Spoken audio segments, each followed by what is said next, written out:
What's going on, everybody? Welcome back to the Extra Innings Podcast. I am your host, Elijah Rodriguez, and we're back today with another episode.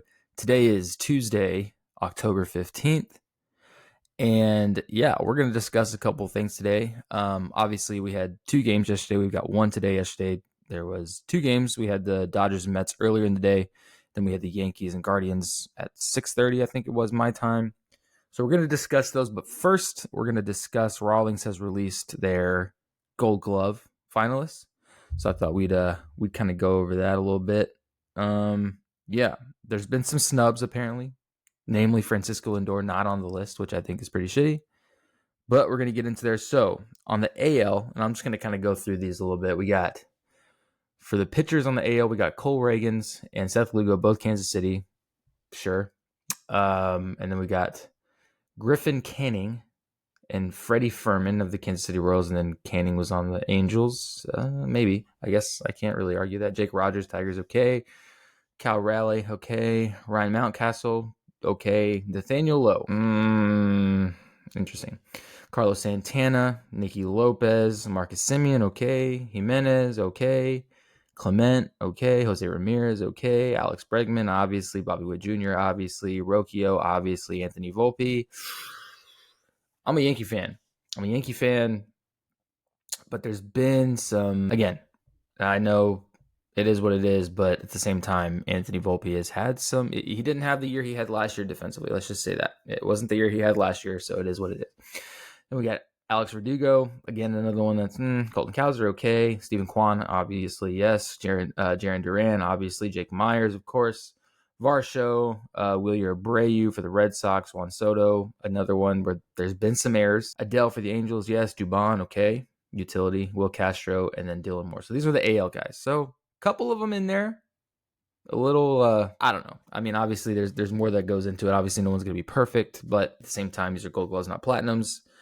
And yeah, I can see why some of these guys out. Some of these are no question, no doubter. Some of them I'm like, there's been some plays, man. There's been some issues. But let's move on to the National League. So we got Severino and Zach Wheeler, okay, Mets in Philadelphia. We got Chris Sale, of course. Patrick Bailey, sure. Will Smith, the Dodgers, yes. Gabriel Moreno, yes. Bryce Harper, okay. Matt Olson, you can't really argue. And none of these, you can't argue these. Christian Walker, yeah. Ketel Marte, yes. Terang, yes. Bryson Stott, yes. Arenado, of course. McMahon, of course. McMahon. Matt Chapman, okay. Mason Wynn, all right. Dansby Swanson, of course. Ezekiel Tovar, yes. Ian Happ. Lourdes Gurriel Jr., Brandon Marsh, okay. Jacob Young, Brent Doyle, okay. Blake Perkins, Jake McCarthy, Sal Frelick, Yastrzemski, okay. Kike Hernandez, sure. Brendan Donovan, and Jared Triolo. A lot more agreeing with the NL than I am with the AL. There's people I think that got left off. Like why? Like for second. Okay, let's look at shortstops. Mason Wynn and Swanson and Ezekiel Tovar. There's no reason why Lindor is not on this list. I do not agree. Obviously, the winners are going to be announced in November. I think right after the World Series, they'll announce it. But at the end of the day, there's no reason why Lindor is left off this list. That makes no sense to me whatsoever. But I digress. I don't make the decisions. Rawlings does. So let me take a sip of this. I love Bubbly. Bubbly's fucking awesome. Bubbly and LaCroix. I think they need to get Wells out of there. Oh, here we go. Really John Boy over here trying to get on the pod. Okay. Now, moving away from the Gold Glove snubs and awards, let's talk about the games last night. So we'll start with the National League. We'll start with the Dodgers and the Mets, who have a travel day today, so they're not playing today. Tomorrow they will play in New York at Citi Field. It's going to be interesting. But I will say, I went into this game and I said it on my podcast yesterday. I said it. I thought after what happened the day before, for sure thought that Los Angeles would take that momentum and just absolutely run through the Mets. I thought that was a possibility. Now I don't know what to think. I was hoping for if you follow me on socials, you'd know that I was like really rooting for a Dodgers New York World Series, and that those dreams were kind of crushed because now, well, obviously we'll know today kind of where the series is leaning with New York or with the Yankees and the Guardians. But right now, looking at the Dodgers and Mets series, I don't know where this one leans. Obviously, the game on Sunday. Only thing about I have like a lot of burps coming out here because of this damn Bubbly, but After the game on Sunday and how that one started with Senga just absolutely shitting down his leg, I was a little weary, like, oh God, here we go. Like they put up, I think, like 6 by the third. It was hardly a game for a while. Yesterday started similarly, but flipped. It was meant to be a bullpen game. I think we all kind of knew that Brazier was getting the start. David Roberts kind of said, yeah, that was going to be the move. We're going to be going bullpen because apparently, and I didn't know this till today. I was kind of, surfing the web and doing a bunch of stuff. Yamamoto throws every 6th day. I guess maybe that's injury prevention from when he was hurt earlier in the year. But he doesn't throw every 5th. And I think that might have hurt them a little bit, honestly, because he should have had the ball yesterday. Why they didn't throw Wheeler out there? Obviously, he had a shaky start in the divisional series. But at the same time, the bullpen game 2 of the championship series didn't seem like the right move. I'm still kind of shaking my head about that. I don't quite understand the thought process there. I'm gonna start wearing a damn headband. This hair is getting in my freaking eyeballs. Yeah, I don't understand quite the gist of that. Obviously, to push Yamamoto start to today, then Bueller. I'm sorry, to push Yamamoto start to, I guess, tomorrow, and then Yamamoto later. I'm assuming is what they're planning on doing. I can't. I know I read it. I don't know who the probables for. Hold on, I can actually find that. Actually, give me 1 second. I can find that for you. Today's the 15th. Yeah, so we're talking right here. Okay, let's see. Yeah, so Bueller. Okay, so yeah, that's what I thought. So we got Severino throwing on Wednesday, and Bueller will also throw that game. Who Bueller's ERA is that's bad. 10.8. Obviously got rocked by San Diego in his start. But Severino's been money. Severino's been good. So that's that's going to be a good matchup. But obviously they did that purposely to get Bueller tomorrow and then Yamamoto get the extra rest after throwing the clinching game on Saturday night. So yeah, I still think that you had the travel day, throw Bueller. He's going to get the time off. Like, this is the playoffs. Like, this is when it all fucking matters, man. Like, Maybe I just think differently. I don't know, but apparently we all knew this was going to be a bullpen game. I knew that when they gave the ball to Brazier, and then they went to Brassier, however you pronounce that. Then they go to Knack, Banda. Okay, so we'll talk about. Let's break it down. So the first inning was not bad. Brazier, however you pronounce this dude's name, he went 1 inning, 1 hit, 1 run, 1 earned run. He walked the guy and gave up a bomb, right? And that was to Lindor, who pretty much started off the game with a bang, right?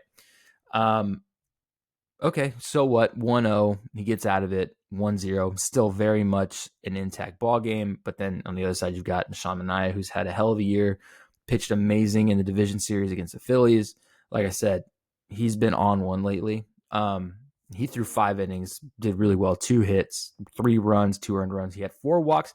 That's the only thing I will say about Manaea is that he gets in these little funks where he gets wild and the walks will pile up a little bit. They give up a bomb to Max Muncy. That was in the later innings. I thought he was going to run into some trouble there, but he got out of it. But anyway, coming back to the Dodgers side. So when they put in Knack, that's when things kind of took a tumble. That's when things kind of got a little weird. And this stat line's not good. 2 innings, 5 hits, 5 runs, 5 earned runs, 3 walks, 2 strikeouts, 1 home run. Which was a grand slam, mind you. Again, I don't know.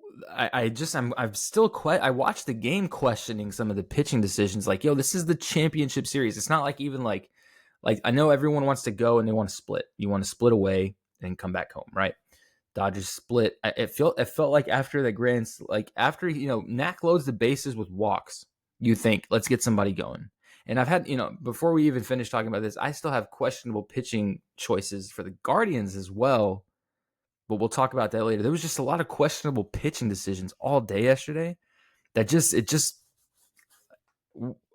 know. Maybe I wish I could be a fly on the wall to understand their thought process, but the leashes on some of these guys is too long, in my opinion. Just way too long. Like Knack, he went in there for 2 innings, and those 2 innings felt like eternity because of how awful they were. Again, 5 hits, 5 runs, 5 earned runs, 3 walks in 2 innings. That is not good by any means. Then they go to Banda. The one pitcher I will say that held the game kind of in check and made the Dodgers kind of feel like there was some like they could cook something up was Brent Honeywell. He did really well. He pitched well. His stat line, 3 innings. He gave them the most length out of any pitcher yesterday. rocking the turtleneck and gold chain. It looked good. He looked good out there. I was fairly impressed. He kept the game within what it already was when he got the ball. Right, he kept it reasonable. He kept it within a little bit of a range. He gave them a little bit of momentum, which they came back and kind of had some. But Brent Honeywell, 3 innings, 1 hit the whole time, 1 walk, 2 strikeouts. He pitched very well, and then they went to Henriquez. So that was that side. Again, I thought we knew apparently bullpen game here, but I think that there could have been better decisions. They didn't use Trinan. They didn't pull out Vesey, which obviously those are kind of their key pieces they're going to keep in the back pocket, especially when the game's already, what was it by the time that he left? It was what, 6, it was 6-0 at that point. So the game was pretty much toasted by that point. Kind of looking at the hitting there. So there was only, the Dodgers had only 5 hits. Let's see, Ohtani again. That's the other thing. A lot of people are talking about Ohtani, man. Ohtani's been kind of nowhere to be found. 2 walks, 2 strikeouts. Not great. Not great. He's not very good in with runners on base. He's nowhere to be found, which is concerning, I think, especially with how much they're fucking paying this guy.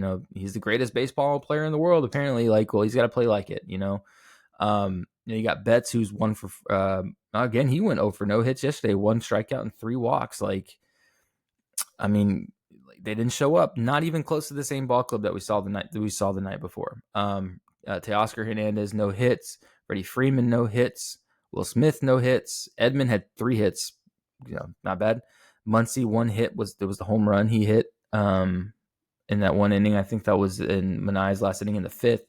And then Kike Hernandez, no hits, and then Pages got 1. So, bulk of the hits came from Edman. So, not even close to the same thing. And obviously not taken away. Sean Manaea is a hell of a pitcher. He's had a great year. He's got great stuff. He's very deceptive with his arm slot coming from almost, it's not sidearm, but it's very much coming in at a completely different angle that I don't think a lot of people have seen. I don't think there's a lot of people doing it in the league at all. So he's a very unique pitcher. So it's hard to pick it up out of his hand. I get that. So props to Manaea. I'm not taking anything away saying the Dodgers are a shit team, but you got to hit the fucking ball. On the other side, though, the Mets exploded yesterday, almost like they were reserving this for this game. Like they kind of just didn't have anything the night before.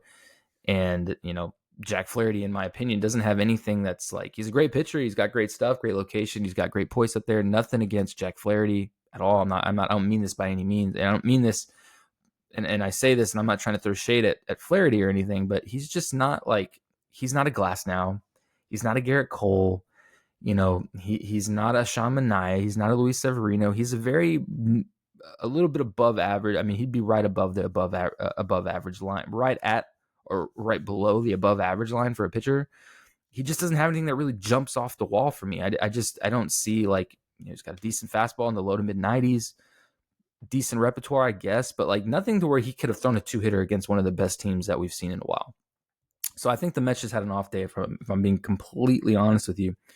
But Lindor right here, 1 for 4, home run, 2 runs scored. Vientos went off, grand slam, 4 RBIs. Then got pinch hit later in for Acuna. Then we got, Nimmo went 0 for. Bader kind of filled in for the later innings. Alonso 1 for 4. Starlin Marte 3 for 5. Another great day for him. Winker 1 for 3. Jose Iglesias, 1 for, what was he, 1 for 5. So yeah, not very good there. Which we're going to talk about that in a second for tomorrow night's game. Tyron Taylor 1 for 3, and then Francisco Alvarez 0 for 3. Dude pops up like nobody I've ever seen. My God, he needs to take a different approach. That guy Alvarez, obviously catcher, defensive specialty guy, but it is what it is. But yeah, a completely different Mets team we saw yesterday. So kind of the big things. Let's look at the pitching line. So I got a little bit nervous. Manaea threw 5 flat. Did not do too bad. 2 hits, 3 runs, 2 earned runs, 4 walks. That does pile up. That's a lot. 7 strikeouts, though, and gave up the bomb to Muncy in the 5th in his last inning, which I got a little bit worried. I thought, okay, Manaea, he walked a couple guys in that last inning, got a little bit shaky there. Because I think in the 5th when he left, it was 6-1. Muncy hit the home run, and then Maton came in, Maton, however you pronounce his name, and did okay. He made me a little bit nervous with his 2 walks. He threw one in the 3rd. Excuse me. And then we got Stanek, who came in, did a decent job. He gave up 1 hit, 1 walk, 1 strikeout, not bad. And then Diaz obviously coming in the 8th for that 1 out, and then shut the door on him. Diaz is Diaz, man. Edwin Diaz is a masterclass in closing. He throws balls that sometimes I don't think you could ever. It's not hittable. So Obviously, when he comes in the game, obviously he struggled early on in the year. We know that. Lost his spot for a little bit. Slowly brought him back in, and he's back in his element, just absolutely ripping it up. So good to see there. Now, some of the big takeaways, and we'll kind of touch on more tomorrow before the game. Obviously, we want to get some. I'm gonna have another podcast episode before that game tomorrow, and then it'll be a travel day tomorrow for New York to play Thursday. So totally cool. But the thing that people are talking about, I think the biggest thing to take away is, will McNeil play? I know McNeil was activated at the beginning of the series, but they've been running with Iglesias for some time now. People are kind of talking like, should McNeil start? I'm not a huge McNeil fan, if I'm being 1,000% honest. I think he's an average player. I think he's all right, but Iglesias had an error in the middle innings, especially in a key piece for Minaya to really close out the game. That's kind of when he got into trouble with those walks and the Muncy home run. There was a key ground ball that probably could have got him out, and it would have been huge. It would have really put the last nail in the coffin for the Dodgers there in that last inning. But he bobbled it, and then all 3 runners were safe, and it got kind of tough. I found an article. I'm kind of looking at it here. He's been great. Like I said, he's been great all year. Iglesias has been great all year, but has struggled at the plate, had the error in some key pieces. I mean, in the Brewers series, he had a big hit. I don't remember what the sense was. I just know he did something big with the Brewers, and when they were playing the Brewers in the wild card. No extra base hits. So it looks like he's a little bit cold. Sure. Okay. But does that give him the point to put McNeil in? When McNeil hasn't played in a while, I know he broke his wrist early on in the year. Or it was in September. It was like early September. He broke his wrist. Let me see if I can find they're talking about it here. Yeah, so not broken. He broken, same shit. Fractured his wrist when he was hit by a pitch on September 6th. Worked his way back, and he was included. So the Mets dropped a pitcher to bring him. He had one at bat, and that's been it. And sure, McNeil had a decent year, 285 all year, not bad. He slashed 285, 382, 491 with an 874 OPS. Pretty damn good. I'll give it to him. Pretty good. And I guess with the matchup with Walker Buehler, it would make sense. He's got good numbers against against Walker Buehler. So yeah, I'm kind of split. I don't quite know what to think there. Obviously, Iglesias didn't play well yesterday, and he didn't play well in Game 1 either. And that error really gets magnified, especially in that situation. So should Jeff McNeil start? I'm kind of split. I think, all honesty, I say if there was a time to do it, it would be that game. He's got good numbers against Buehler. He's batting 890, or left-handers are batting 890 or have OPS of 890 on Buehler. McNeil, obviously a lefty. So I think if there was a time to try it out and see if it works, maybe give Iglesias some time to recoup and regenerate. Maybe, check out some stats, check out some swing pad, look at something on those damn iPads they got, maybe to kind of refresh his swing, refresh his mental game. Might be smart. Maybe give McNeil a chance. He was on a tear, but then again, he hasn't seen really much. He's had one at-bat since getting hurt on the 6th of September, now over a month ago. So it could go well, it could not go. You have Iglesias. If it goes to shit by the 5th inning, sub him in there. What are you going to do, right? I think it's smart. I think it'd be a good idea to start McNeil, but again, this is now a series that is completely even. Both games started off completely terrible for both sides.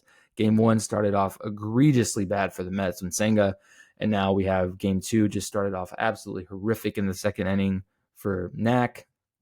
In this bullpen game that the Dodgers desperately needed to kind of figure out some bullpen pieces for later on in the week. Now they're going to have to scramble. Now they're going to really need a lot out of Walker Buehler, and they're going to need another awesome performance by Yamamoto to really close this thing out if they want to make it to the show. Or to the dance, whatever you want to call it. But at the same time, time will tell. Time will tell, but both these teams have a lot of momentum. I think that especially with these two guys going, if Walker Buehler can be the Walker Buehler that we know and love, it's going to be a tough game for the Mets. If Yamamoto can come out and do what he normally does, it'll be a whole different game. Hold on one second. My bad. That was ridiculous. We got guys freaking cutting the grass outside. Anyway. All right. So like I said, this will be a kind of a close game here. I don't quite know what to expect or what's going to happen. But it's going to be fucking interesting. And we're going to New York, so that's going to make it even more interesting. But now, talking about the game last night, I got a lot to unpack here. Yeah. So this is another one that I still am kind of split on what I'm expecting to happen here. The Yankees on paper are a far superior team to the Guardians. Far, far, far superior. It's not even close. I know that, besides Quan, Ramirez, and occasionally Josh Naylor, occasionally Rocchio, it's just not even close, right? So last night going into this game, we knew that Cobb was going to get the start. He looked bad out the gate. Didn't look good. And this is another team that I have a lot of questions for their pitching decisions, right? So started Cobb, okay. First of all, Rodon threw his fucking ass off. Great performance. Complete 180 turn from his performance in the division series. That was fucking brutal. This was the Rodon. This looked like 2020, like Chicago White Sox Rodon.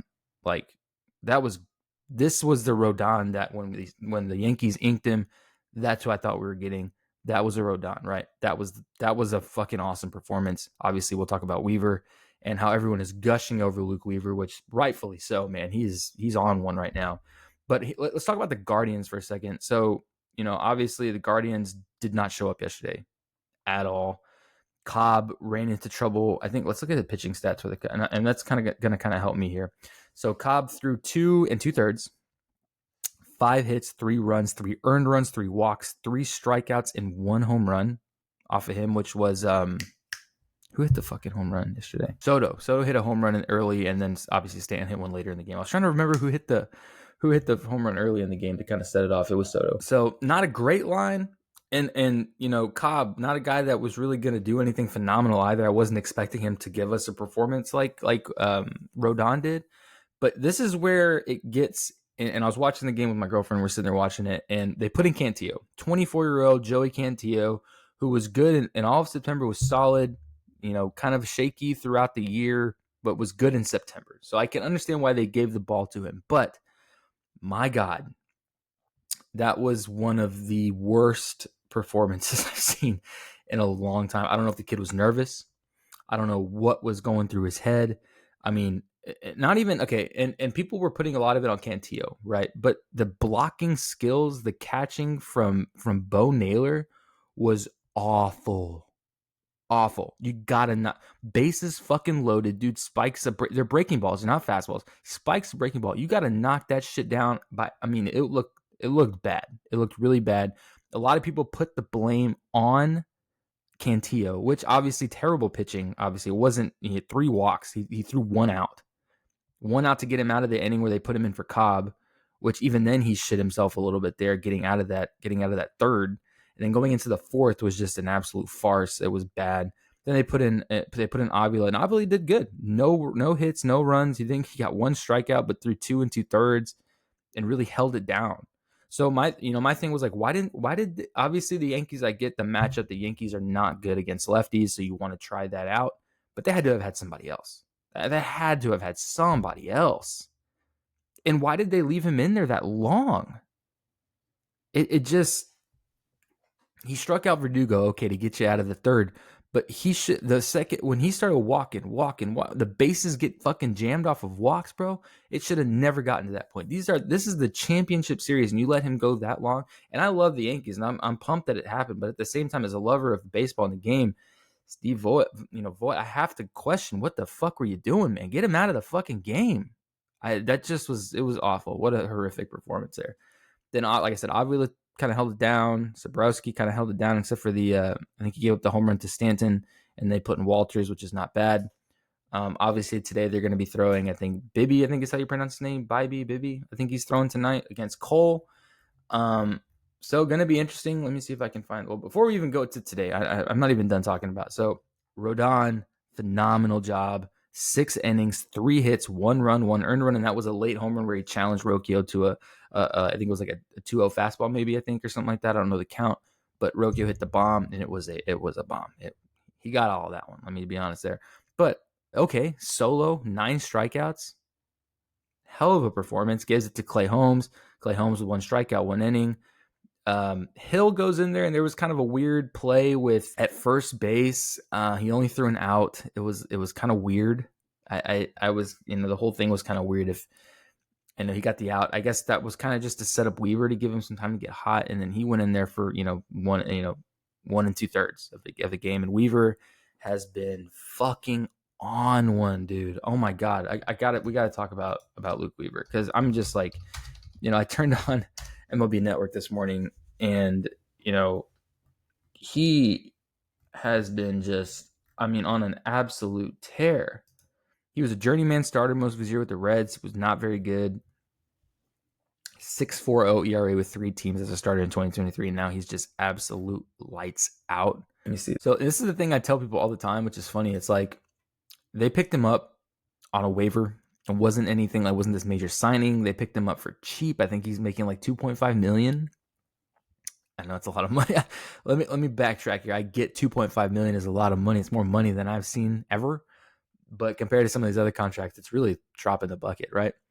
But he's pitched to a 2.89 ERA and struck out 103 in 84 innings this year. He's ranked 9th among all relievers with in win probability added. My God. He's just going off. You got freaking Dan Plesac saying he's the greatest closer in baseball against Class A, against some really, really good bullpens. So Luke Weaver has just absolutely stunned a lot of people. And like I said, when Clay Holmes was the starter, when he was going through all those issues, I guess in the summer months, before they kind of took it away from him, as a Yankee fan, I was nervous. I was like, fuck, like we don't have a closer. Our bullpen's kind of shaky. You still got Conley, you got Hill. You got some guys that are okay. Obviously, Clay Holmes was elite at the beginning of the year, was an all-star, obviously, he was lights out and then kind of just fell back a little bit. And then, Weaver was always there. Weaver was still good. He was throwing well all year. And they're like, we're going to give it to Weaver and see what happens. And ever since they made the switch from Weaver to the closing role and gave, Holmes the 7th, 8th, different fucking bullpen, bro. Like, I feel so confident. Like, if a starter gets in trouble, you still got Nestor. You've still got, Stroman. I know that we had, the Yankees had Heel kind of in this limbo, but they're going to give him a start this series along with Clark Schmidt. So the pitching for the Yankees is this is the best scenario they've been in all year long. It looks good. It looks really good. I'm confident. I'm sure they're confident. Luke Weaver, you give him the ball for 2 innings, for 2 outs in the 8th and then the full 9th, and he's going to give you, 5 outs, 6 outs a night. It's really hard to go against that. I know going into the series, a lot of people thought that the Guardians had one of the best bullpens in baseball, which in all honesty, they do. It's a great bullpen. I don't know what the fuck happened yesterday. I don't know what you want to call that. Fluke it, whatever. That's not characteristic of what we've seen in the division series, as well as the wild card, as well as pretty much the entire year. That was weird. That was weird. I don't expect that to happen again. I still think that the Guardians have some stuff in their back pocket. I don't think the Yankees should really pull off the gas yet. But at the same time, if they're going to pitch like that, this isn't going to be a series. You can see the Yankees are going to be in the World Series, but we're going to see. But kind of some lineup stuff that I've been hearing chirps of, on MLB Network. I listened to Talking Yanks, kind of just hearing what they think, those guys think over there. Wells, the biggest question mark, I guess, right now in that lineup, aside from Jazz Chisholm being in his little mini slump he's got going on, and just his at bats are brutal. They're bad. He just like, I'm a PO, right? Let me kind of speak on this real quick. I'm a pitcher, right? I know all about slumps. I know how to pitch to a guy who's in a slump, what you do to guys like that. This dude is in a slump, at least with his last probably 20 to 25 at bats. He's in a slump. And he is still taking these ridiculous hacks. These hacks that he wants to send the ball to the fucking moon. I'm like, bro, shorten up your swing. Get selective. Like, right now is not the time. And I know Jazz is the kind of guy who's like very vibrant, very electric. He's got this energy, and it's fresh. It's nice for the Yankees to have it. But at the same time, that can backfire. He came in with that energy when the Yankees were kind of in this weird skid, and it really like livened him up. And that's great. But right now, dude, like, we're trying to win fucking ball games. Like, we get your ego. I get it all. It's cool. I'm still a huge fan of Jazz Chisholm, but right now we need to figure out a way to get you on base. So shorten the swing, be selective, be almost extra selective. Wait for that fastball. You're in the bottom half of the lineup. Like, wait for the pitch. Get in there.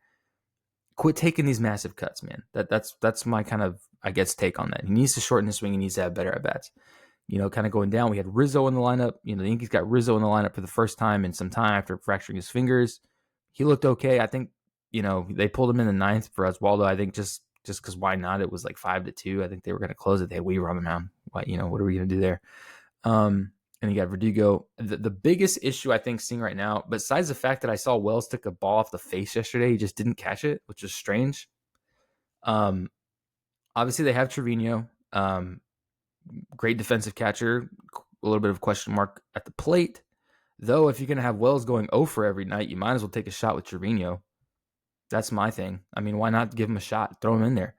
Give a chance to kind of move the lineup up one, maybe throw him in the 9 slot. You can move some people up and down. That's kind of where I would think about it maybe. But the big question a lot of people are asking is if you move Stanton, because Stanton is just fucking on fire. He's hitting home runs like nobody's business. He's getting on base. He's producing in the big moments you need him to. So Stanton is obviously a key piece to this lineup. Judge kind of coming out of whatever he went 0 for yesterday. But again, going to be something that's going to be seen. Do you move Wells down in the lineup and put back-to-back righties, Judge Stanton? Because right now you got righty, lefty, righty, lefty, righty, lefty, righty, lefty. So they have a great split. So no pitcher can really get comfortable, which is awesome. It's a great thing for the Yankees. It's a great thing as a manager to see that kind of lineup. It's awesome. You got lefty, right. Oh my God, I smacked the shit. Lefty, righty, all the way down. It's a great lineup. But me personally, move Stanton up, drop Wells down below Volpe, I think. Get him some more fastballs because we know, everyone who watches baseball or watches the Yankees at least knows that Wells can smash. Just let him get some fastballs, man. Just let him get some fastballs. But the whole league knows that. So it's going to be kind of tough.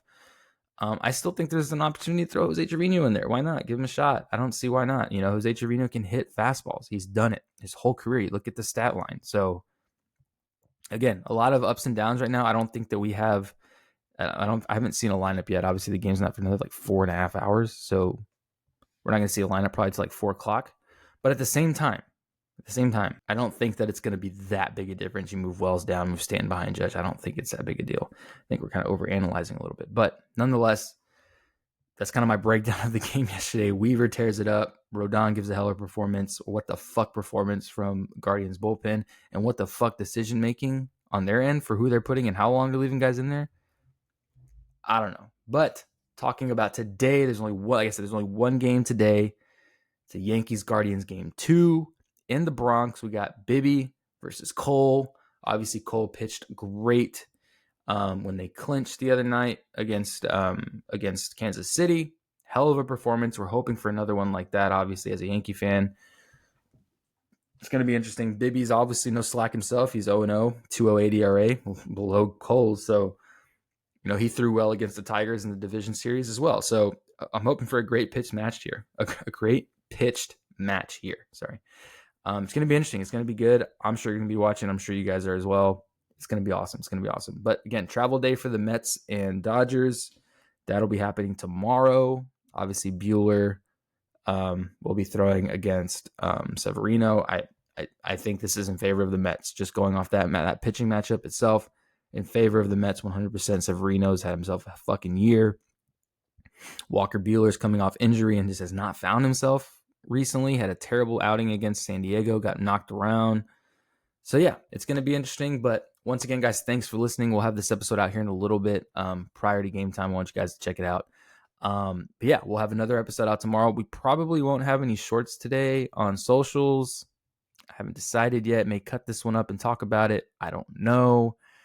But yeah, this is interesting, guys. It's going to be, it's about to get kind of down to the crunch time. We got 1-1 series and 1-0 series that may or may not go to 1-1. I hope not, but we're going to find out. But once again, guys, thanks for listening. Be sure to follow us on YouTube, subscribe on YouTube, follow me on Instagram, follow me on TikTok. I got stuff on there. I'm kind of posting a lot of random shit, a lot of baseball shit, a lot of movie shit, a lot of fitness shit on my Twitter. So if you like all that stuff, follow me on Twitter as well.